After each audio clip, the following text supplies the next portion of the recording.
आज की क्लास में हम चर्चा करने वाले हैं transportation in human beings and plants. इन दोनों के बारे में हम आज की क्लास में चर्चा करेंगे। ये दोनों ही हमारे सिलेबस में दे रखे हैं। तो चलो शुरू करते हैं। तो ट्रांसपोर्टेशन में अगर हम देखेंगे तो जो बड़ी बातें हैं इसके अंदर जो बड़ी बातें हैं उस पर अगर एक नज़र डालें तो एक में आता है इसे इसेंशियल मूवमेंट। इसमें किन किन चीज़ों का मूवमेंट या ट्रांसपोर्टेशन होने वाला है। तो इसमें आता है एक वाटर, पानी का, मिनरल्स का, फूड का और गैसेस का। इनका ट्रांसपोर्टेशन होगा, इन एलिमेंट्स का होगा। ठीक है, तो ये इसेंशियल मूवमेंट हैं बॉडी के अंदर, चाहे प्लांट बॉडी हो चाहे ह्यूमन बॉडी हो, ये एलिमेंट का ट्रांसपोर्टेशन होता है। Sustains life, maintain whittle processes in all organism. ये क्या करता है, ट्रांसपोर्टेशन से सभी और चीज़ों का क्या होता है, मेंटेनेंस रहता है। सारे जो भी प्रोसेस हो रहे हैं वो ट्रांसपोर्ट को हम अगर शॉर्ट ट्रिक में कह सकते हैं सप्लाई और रिमूवल। सप्लाई भी होगा साथ साथ में रिमूवल भी होगा। ये बड़ी बातें हैं। ठीक है, नेक्स्ट अगर बात करें तो ह्यूमन सर्कुलेटरी सिस्टम के अंदर, तो ह्यूमन सर्कुलेटरी सिस्टम के अंदर हार्ट है।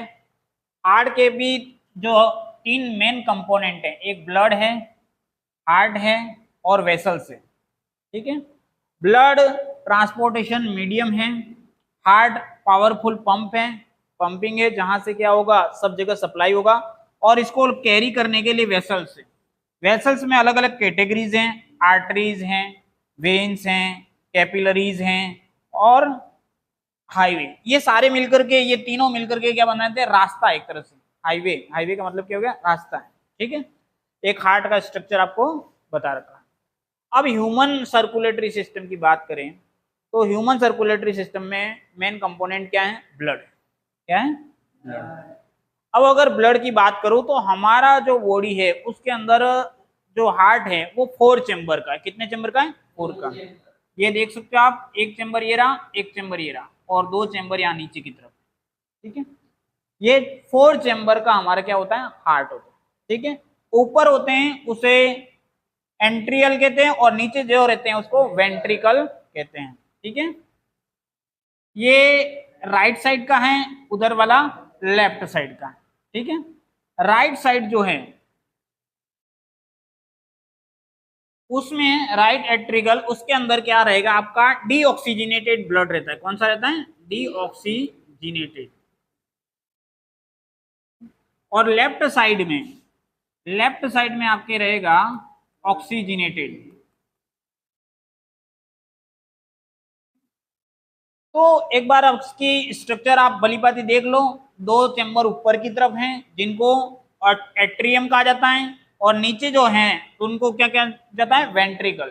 ठीक है, राइट एंट्रियम और लेफ्ट एट्रियम, नीचे राइट वेंट्रिकल, लेफ्ट वेंट्रिकल। ठीक है, इस तरह से 4 चेंबर का हमारा सिस्टम बन चुका है।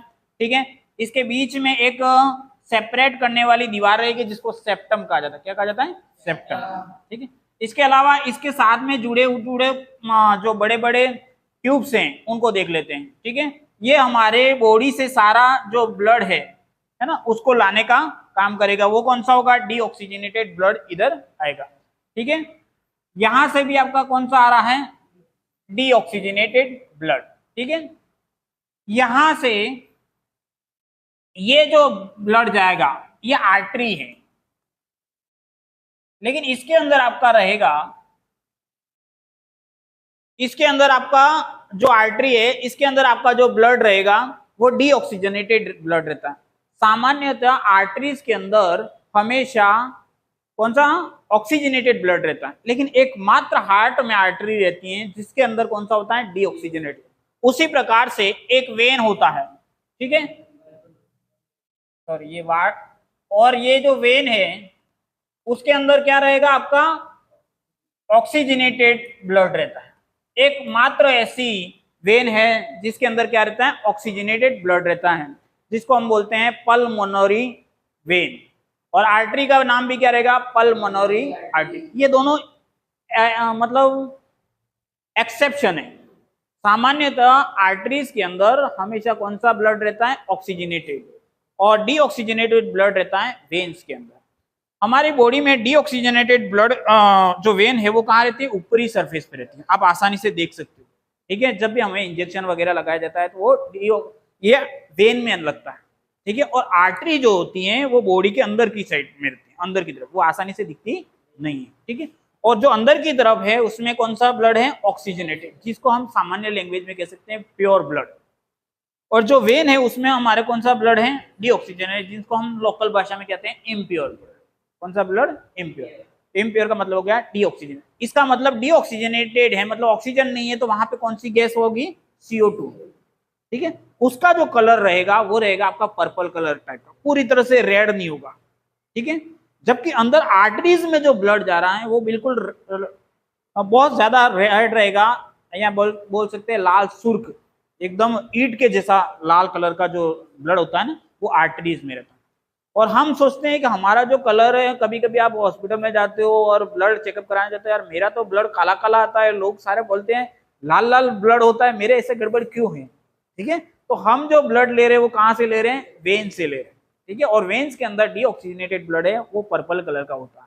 ठीक है, दूसरी बात, वेन्स जो होती हैं उसके अंदर वाल्व्स पाए जाते हैं। क्या पाए जाते हैं? वाल्व्स। वाल्व्स का मतलब है कि बीच बीच में रुकावटें पाई जाएंगी, इस तरह से छोटे छोटे वाल्व पाए जाते हैं।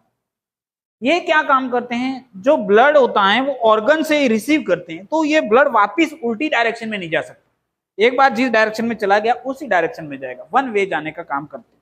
ठीक है, आर्टरीज के अंदर वो चीजें नहीं पाई जाती।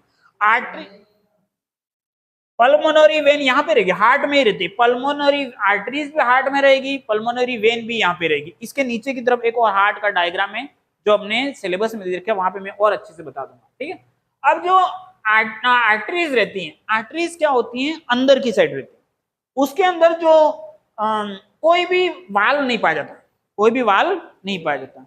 और इसकी जो वाल है वो थिक होती है। क्या होती है? थिक, मतलब इसकी जो वाल थिक है, और इसकी जो वाल है वो क्या है? थीन है। थीन मतलब पतली है, समझ रहे हो बात को?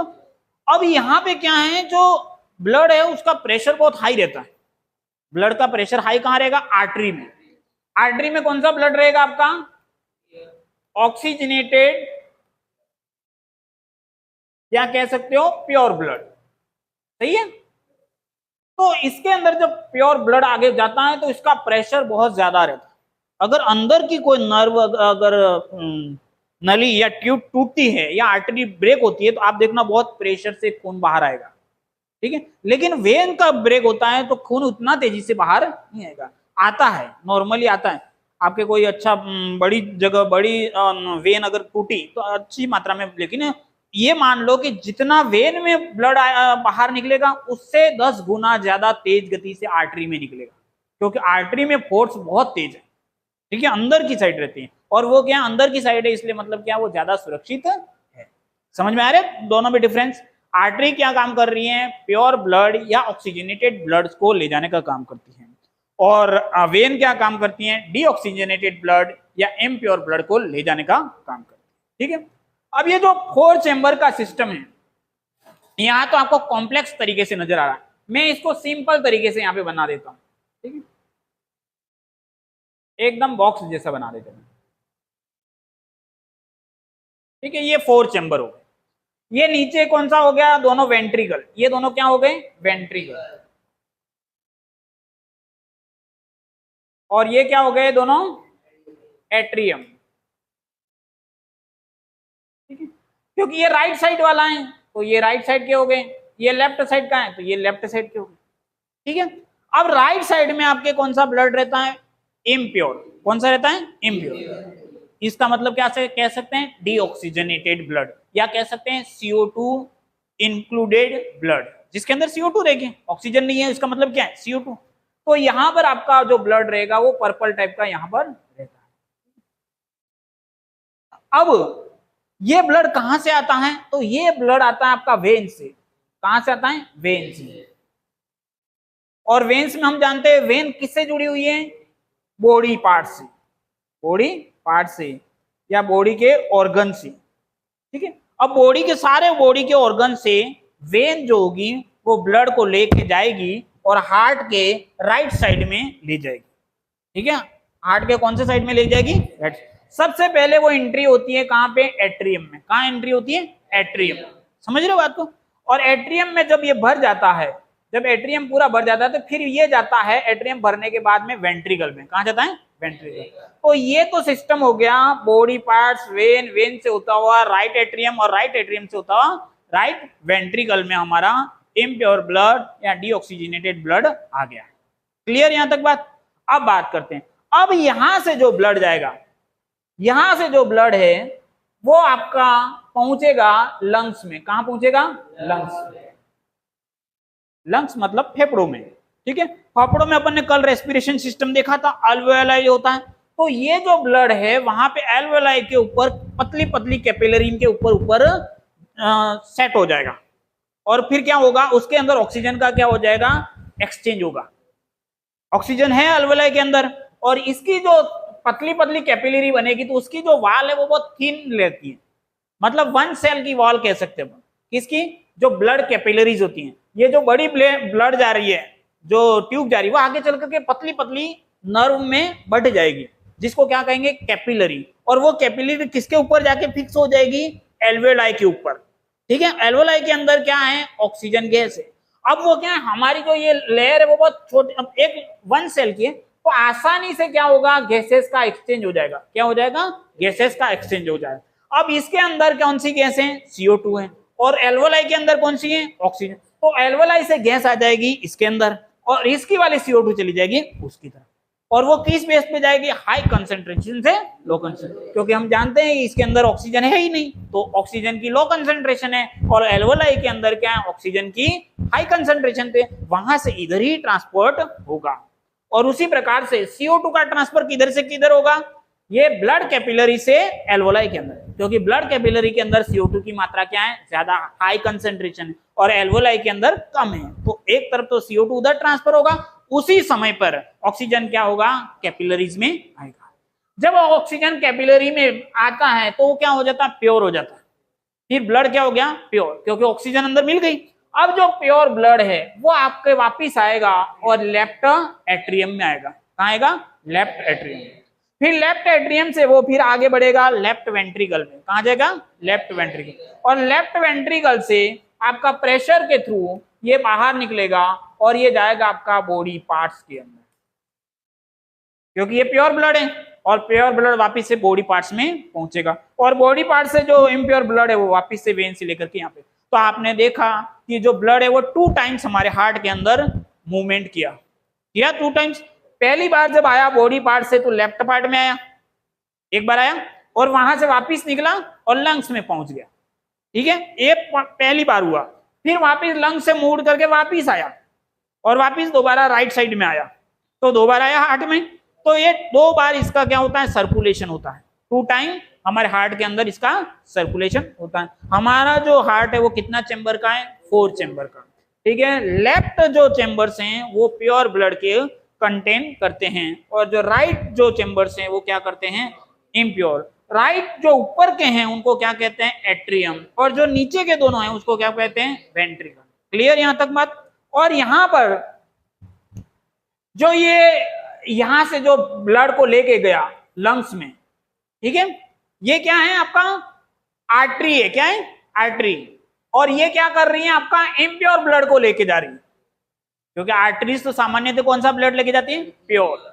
लेकिन ये जो आपका इम्प्योर ब्लड को लेके जा रही है ये आर्टरी लंग्स को, तो ये आर्टरी है फिर भी ये इम्प्योर ब्लड केवल एक ही जगह पे होता है, इसको बोलते हैं पल्मोनरी आर्टरी। और यहाँ पर जो ब्लड को लेकर आ रही है ये प्योर ब्लड को, वो वेन है, और वेन में सामान्यतः कौन सा ब्लड रहता है? इम्प्योर। लेकिन यहाँ पर कौन सा आ रहा है? प्योर। और इस वेन का नाम क्या हो जाएगा? Pulmonary vein. क्लियर होगी बात? तो इस तरह से आपने ब्लड को देखा, हार्ट को देखा, आर्टरीज और वेन को देखा, उसके साथ में कैपिलरीज को भी देखा। कैपिलरीज क्या है? जो आर्टरी होती है वो आगे चल करके और ब्रांचोज में बढ़ जाती है, पतली पतली, और उन पतली ब्रांचोज में क्या होता है? केवल 1 लेयर की वॉल होती है, बहुत थिन, और इसमें क्या होता है? एक्सचेंज आसानी से हो सकता है। और एक्सचेंज कौन से मेथड से होता है? Diffusion method. और डिफ्यूजन मेथड कैसे काम करता है? हाई कंसंट्रेशन से लो कंसंट्रेशन।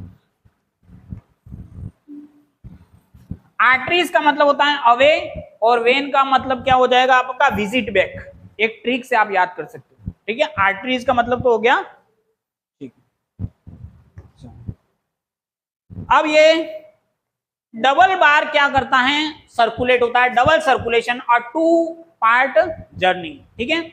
सबसे पहले कहां जाता है, राइट हार्ट, ठीक है। राइट हार्ट से कहां जाएगा, लंग्स, लंग्स से वापिस कहां आता है, लेफ्ट हार्ट। तो ये तो पहला सर्कल हुआ, ठीक है। फर्स्ट सर्कल राइट हार्ट में पहुंचा, राइट हार्ट से लेफ्ट में गया, और लेफ्ट से यहाँ पे लंग से लेफ्ट हार्ट में। दूसरा क्या होगा, लेफ्ट हार्ट से कहा जाएगा बॉडी में, और बॉडी से होता हुआ वापिस कहा जाएगा राइट हार्ट, ठीक है। तो ये आपका कौन सा हो गया, सेकंड सर्कल, पहला सर्कल और दूसरा सर्कल।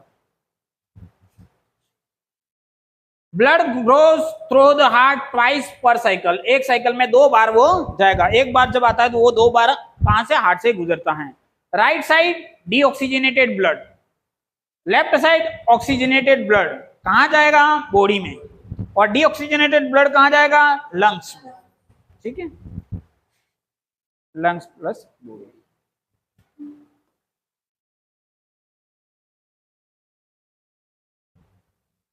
करो आगे।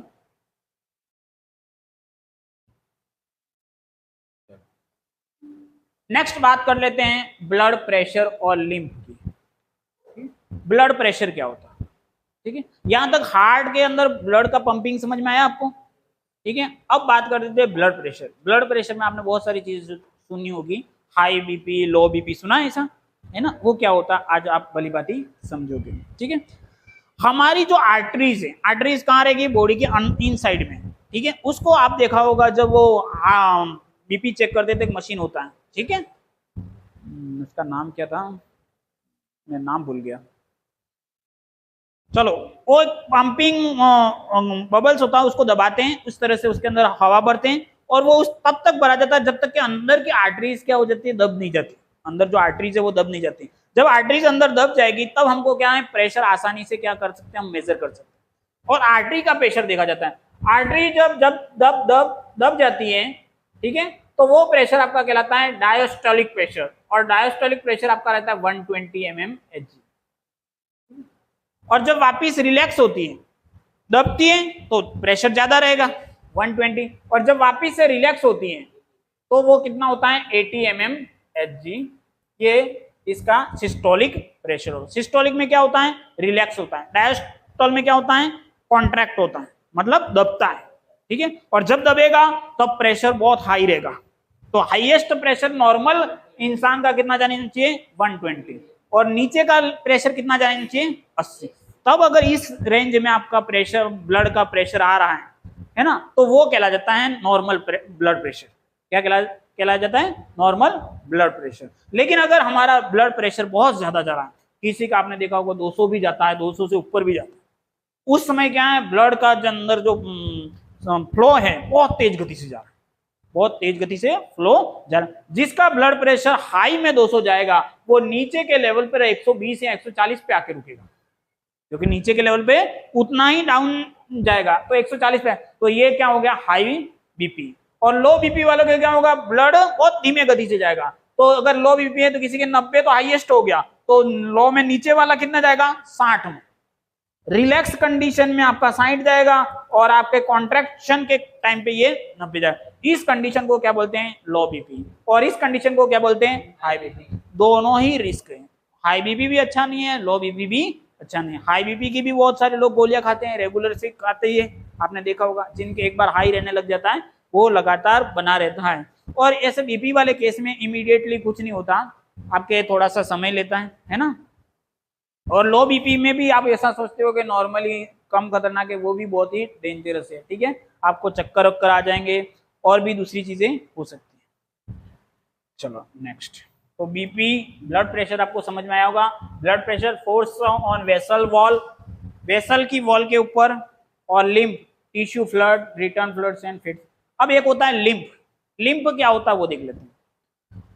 लिम्फ, अभी मैंने बात करी थी कि हमारी जो कैपिलरीज होती हैं वो बहुत थिन होती हैं, अर्थात 1 सेल वाली आपकी कैपिलरी है, ठीक है। 1 सेल वाली जो कैपिलरी है, ठीक है, उसके अंदर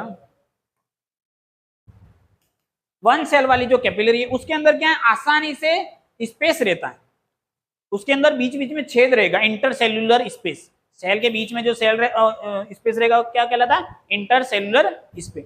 उससे क्या है, जो अपन ने ब्लड के अंदर जो चीजें थी वो बाहर आ जाती है और कहाँ जाती हैं, सेल के बीच में जो इंटरस्पेशियस स्पेस है वहां पर आकर के एकत्रित हो जाती है, जो ब्लड में होनी चाहिए। लेकिन ब्लड की वाल के अंदर क्या है, पतली वाल है, पतली वाल है तो बीच में से छिद्रित है, पोरस है, ये कैपिलरीज हैं। कैपिलरीज क्या है, बहुत पतली हैं और इसके बीच बीच में क्या है, आपके छेद है, क्या है, छेद। तो हमारे ब्लड वाला जो मटेरियल था उसमें से काफी सारा क्या होता है, फिल्टर होकर के बाहर आ जाता है, आ जाएगा बाहर, और ये कहाँ चलेगा, बॉडी ऑर्गन्स के अंदर बीच बीच में ठहरा हुआ रहता है। और इसके अंदर भी आपके ये सारे पार्ट्स है बॉडी के, ब्लड के अंदर जो कंपोनेंट है वो लिम्फ में भी पाए जाते हैं। तो लिम्फ में सामान्यतः फूड, इलेक्ट्रोलाइट्स, वैसी चीजें लिम्फ के अंदर पाई जाती है, ठीक है। और ब्लड के अंदर आपका ऑक्सीजन ले जाना, हीमोग्लोबिन, आरबीसी, डब्ल्यूबीसी और प्लेटलेट्स, और इसके अलावा फूड वगैरह भी उसके अंदर रहते हैं। लेकिन ये फूड वगैरह और इलेक्ट्रोलाइट्स वो इसके अंदर से पोरस होने के कारण, और स्पेशली कहां से निकलेगा, कैपिलरी से, जो ब्लड की ट्यूब से है, वेन से, मेन मेजर जो वेन से वहां से नहीं निकलेगा, क्योंकि वहां पे तो जो वाल है वो थिक है कंपेरेटिवली। कैपिलरीज जो पतली है वहां पे क्या हो जाती है, वाल बहुत थिन हो जाती है, तो वहां से संभावना ज्यादा रहती है और निकल करके कहा जाता है जो बॉडी के सेल्स होती हैं उनके बीच बीच में एकत्रित हो जाता है, ठीक।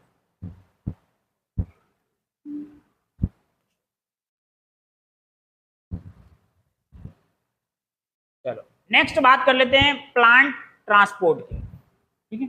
अभी हमने देखा था ह्यूमन के अंदर ब्लड का सर्कुलेशन, अब बात कर लेते हैं प्लांट्स के अंदर।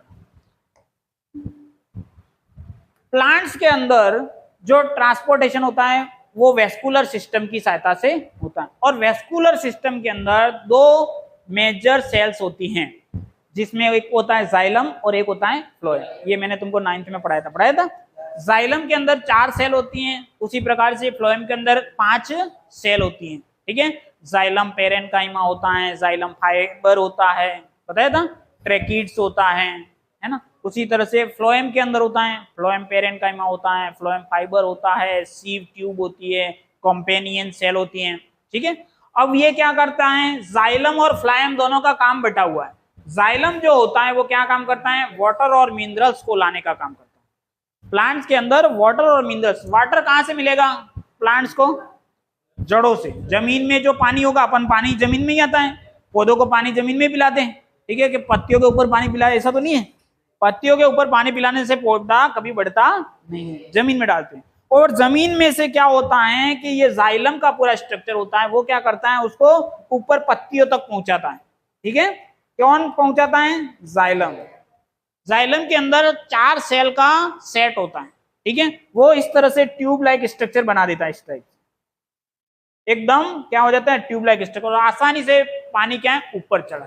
और इसमें सहायक होता है ट्रांसपीरेशन मेथड। ट्रांसपीरेशन मेथड क्या होता है कि जो लीव्स होती हैं ऊपर, पेड़ पौधे के ऊपर जो लीव्स होती हैं, जो धूप पड़ती है, फोटोसिंथेसिस का प्रोसेस होता है, अंदर से जो वाटर है वो बाहर निकलता है। तो वाटर बाहर निकलेगा, वाटर कौन सी, किसकी सहायता से, स्टोमेटा की सहायता। स्टोमेटा क्या होते हैं, लीव्स के ऊपर जो पोर पाए जाते हैं, अपन ने बात कर ली थी स्टोमेटा की, उसमें से पानी बाहर निकलेगा। पानी निकलेगा तो पानी की कमी होगी, पानी की कमी होगी तो इसको क्या है, एक प्रेशर महसूस होगा, पुलिंग प्रेशर, खींचने वाला। क्यों खींचेगा, क्योंकि ऊपर से उड़ रहा है, बाहर निकल रहा है, तो नीचे से कम हो रहा है, यहाँ पे कम हो रहा है, तो ये क्या करता है, इसको खींचता है, इसको बोलते हैं पुलिंग प्रेशर। और पुलिंग प्रेशर किसके कारण, ट्रांसपीरेशन। तो पूरा नाम क्या हो जाएगा, ट्रांसपीरेशन पुलिंग प्रेशर के कारण से ये जो जमीन के अंदर पानी है वो जड़ों से होता हुआ पत्तियों तक पहुंचेगा। और इसके लिए कौन सी सेल रिस्पॉन्सिबल है, जाइलम। तो जाइलम के अंदर स्पेशली वाटर आएगा और साथ साथ में वाटर के अंदर मिनरल्स होते हैं। हम भी पानी कौन सा पीते हैं, मिनरल वाटर, मिनरल वाटर पीते हैं ना, तो मिनरल साथ में आ जाएंगे। नेक्स्ट बात करते हैं, एक दूसरी सेल होती है जिसका नाम क्या है, फ्लोएम। फ्लोएम क्या करता है, फूड का ले जाने का काम करता है। फूड कहां बनता है हमारा, बताओ, प्लांट्स में फूड कहां बनता है,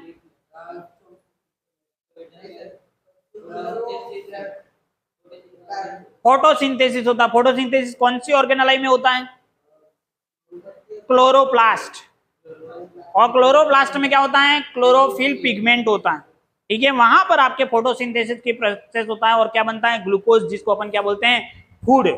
उस फूड को कहां तक ले जाना है, रूट तक ले जाना है। और रूट तक ले जाने के लिए जो रोड मैप होगा वो किसके द्वारा बनाया जाएगा, फ्लोएम के द्वारा बनाया जाएगा। और फ्लोएम के अंदर 5 सेल्स हैं, है ना। तो ये मिलकर के आपके बनाएंगे। और इसमें फूड के अंदर क्या होता है, बाई डायरेक्शनल होता है, दोनों साइडों में जा सकता है, नीचे से ऊपर की तरफ भी जा सकता है, ऊपर से नीचे की तरफ। लेकिन जाइलम के अंदर केवल 1 डायरेक्शन में ही आपका होता है, नीचे से ऊपर की तरफ ही होता है, ठीक है। फ्लोएम में जो भोजन होता है वो एटीपी और ऑस्मोटिक प्रेशर के कारण से, ऑस्मोटिक प्रेशर जो होता है उसकी सहायता से क्या होता है, आना जाना या ट्रांसपोर्टेशन होता है, किसमें, फ्लोएम के अंदर। तो ये ट्रांसपीरेशन पूल आपको समझा दिया कहां पे होता है, जाइलम के अंदर, सोर्स एंड सिंक, ठीक है। Water and minerals, root, leave, root से होते हुए कहां जाएगा, लीव में 1 वे, क्लियर बात। जमीन में जड़ों से लेकर के पत्तियों तक जाएगा। नहीं, ट्रांसपीरेशन तो एक मेथड है, मतलब फोर्स लग रहा है अंदर, ठीक है, एक मेथड है जिसकी मतलब फोर्स कहां से आ रहा है, ऊपर पत्तियों में से पानी ऊपर निकल गया, तो यहाँ पे पत्तियों में पानी की कमी हुई, पानी की कमी हुई तो ये क्या, खिंचाव महसूस करेगी। कहां से खिंचाव, क्योंकि नीचे से पानी है तो ये ऊपर की तरफ खींचेगा, इसको ट्रांसपीरेशन फोर्स कहा जाता है, ट्रांसपीरेशन पुलिंग फोर्स, खिंचाव में। तो ये खिंचाव है, मतलब फोर्स है। और ये क्या हो जाएगा, जाइलम क्या है, सेल है, सेल मतलब मीडियम है जो उसको ले जाने का काम करेगा, मतलब एक तरह से ट्यूब है बीच में, क्या है, ट्यूब है। और ये क्या है, ट्रांसपीरेशन प्रेशर है, ठीक है। और जाइलम क्या है, ट्यूब है, ट्यूब क्या करती है, लाने ले जाने का काम करेगी। क्या लाने ले जाने का काम करेंगे, वाटर और मिनरल्स, कहां पे होंगे, जमीन में, ठीक है। और रूट के थ्रू ये ऊपर बढ़ेंगे, रूट आएगा, रूट से लीव, 1 वे में जाएगा। फ्लोएम क्या होगा, फूड ट्रांसपोर्ट, लीव में बनेगा फूड, और कहां जाएगा, स्टोरेज होगा, जाएगा बोथ वे में, नीचे भी जाएगा, ऊपर भी, लीव में, ब्रांचेस में, सब जगह जाएगा। आपने देखा होगा फल लगते हैं तो फल ऊपर की तरफ लगते हैं, कुछ फल आपने देखा होगा नीचे भी लगते हैं, जैसे गाजर है उसमें नीचे की तरफ फल आ जाता है, आलू है, ठीक है। तो ये फ्रूट्स नीचे की तरफ स्टोरेज होता है, ठीक है। तो जाइलम को आप याद कर सकते हैं एक्स्ट्रा वाटर से, तो जाइलम में क्या होता है, वाटर का सप्लाई, और फ्लोएम में क्या होता है, फूड फ्लो। तो फ्लोएम से फूड याद हो जाएगा और जाइलम से क्या हो जाएगा, एक्स्ट्रा वाटर याद कर लेना। तो वाटर को सप्लाई कौन करेगा, जाइलम, और फूड का सप्लाई करेगा। तो ये आपका हो जाएगा क्या, ठीक है। इसके बाद आपके सिलेबस में एक एक्टिविटी दे रखी है, आपको करनी है। एक आपको अच्छा सा प्लांट लेना, उसको क्या करना है, पॉलीथीन से पैक करना है। एक आप छोटी सी स्टिक लेनी है और उसको पॉलीथीन से पैक करना है। अब आप देखोगे थोड़ी देर बाद इसके ऊपर क्या होता है, थोड़ी थोड़ी से पानी की ड्रॉपलेट्स आपको नजर आएंगी, क्योंकि इसके अंदर प्रोसेस हो रहा है, फोटोसिंथेसिस वगैरह सब कुछ हो रहा है, तो यहाँ पर पानी आपको बाहर निकलता हुआ नजर आएगा, ठीक है। Cover a potted plant and stick both in soil with separate plastic bed. Observe water vapor inside the plant. यहाँ पे वाटर वेपर आपको दिखा, क्योंकि ट्रांसपीरेशन का मेथड होगा तो पानी बाहर आएगा, स्टोमेटा के थ्रू आएगा और इसके ऊपर आ जाएगा, लेकिन यहाँ पर नहीं आएगा। ये स्टिक है, खाली स्टिक है, कोई दिक्कत है।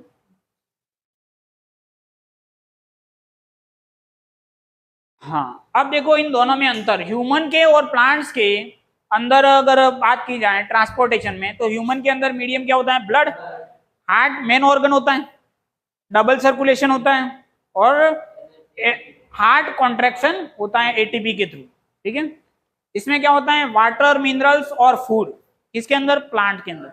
वाटर किसके द्वारा होता है, जाइलम के द्वारा। फूड किसके द्वारा होता है, फ्लोएम के द्वारा।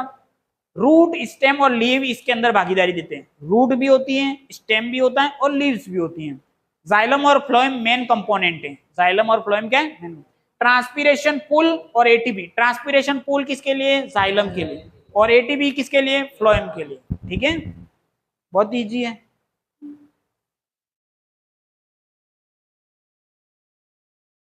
हाँ, अब एक 2-4 एक क्वेश्चन है वो देखो, आपको आते हैं। Which blood carries blood away from the heart, heart से दूर ले जाने का काम कौन करेगा, वेन, आर्टरी, कैपिलरी या लिम्फ।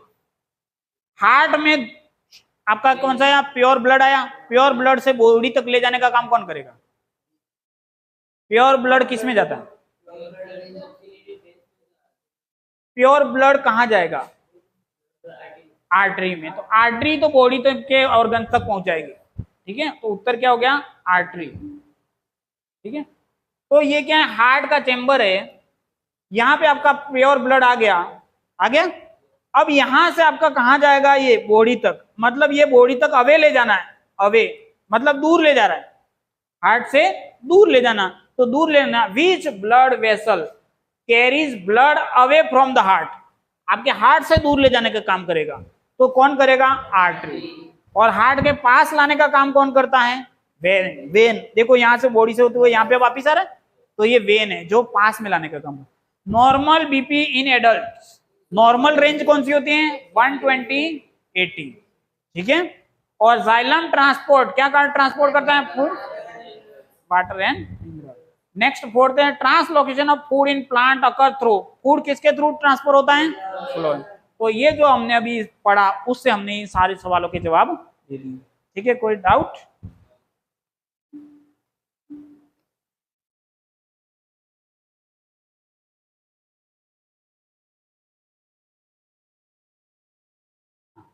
ये देख लो आपके हमारे सिलेबस के अंदर बुक में जो डायग्राम दे रखा है वो एक बार देख लो। ये राइट वेंट्रिकल, ठीक है, राइट एट्रियम, ठीक है, ये राइट साइड में कौन सा रहा आपका, इम्प्योर ब्लड, और ये